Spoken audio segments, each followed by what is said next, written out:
আসসালামু আলাইকুম। আমি পাখি লাইফ স্টাইলে সবাইকে ওয়েলকাম করছি। আসলে বলার মতো কিছুই নেই। আজকে 2 দিন যাবত আমরা পানিবন্দী। এই যে পানিতে ভেসে যাচ্ছে আমাদের ঘরবাড়ি। আপনারা সবাই আমাদের জন্য দোয়া করবেন। আর ঈদের ব্লগগুলো আমি আপনাদের সাথে শেয়ার করতে পারিনি, কেননা আমরা ঈদের আনন্দ বলতে আমাদের কিছুই নেই। চারদিকে শুধু পানি আর পানি। কারো কারো ঘরদুয়ার তো বেসেই গিয়েছে, থাকার মতো অবস্থা নেই। তবে আমার বাসায় এখনও উঠেনি, আর মাত্র 2 সিঁড়ি উঠলেই আমার ঘরে পানি ঢুকে যাবে।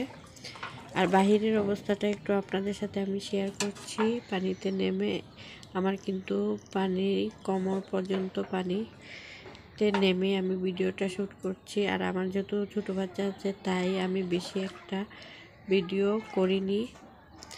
আর এই যে দেখুন, অনেকে কিন্তু বাসা বাড়ি ছেড়ে চলে গেছে, আর আমরা কয়েকজনই আছি আমাদের পাড়াতে। এই দেখুন, পানি কিন্তু থই থই করছে, চারদিক শুধু পানি আর পানি। পানিবন্দি হয়ে আছি বলতে পারেন।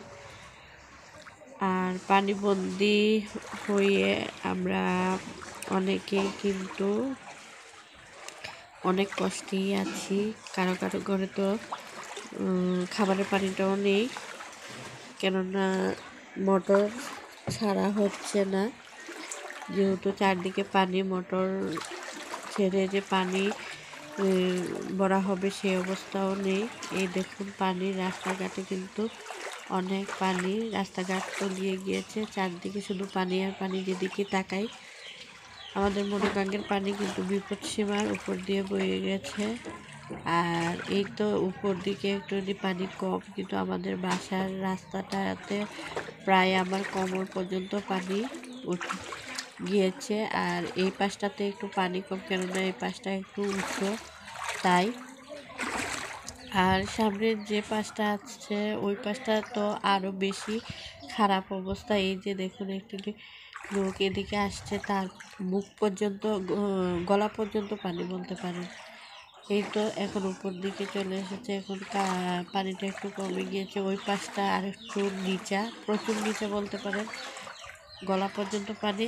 আর এই পাশটাতে একটু পানি কম।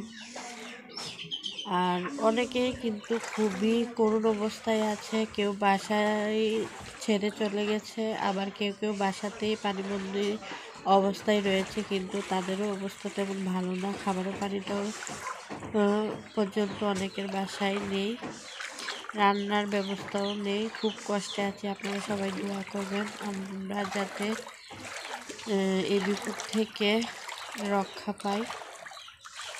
আপনাদের জন্য আমি একটু পানিতে নেমেই ব্লগটা বানিয়েছি। আমাদের জন্য সবাই দোয়া করবেন। তাহলে এখানে বিদায় নিয়ে নিচ্ছি। আল্লাহ হাফেজ।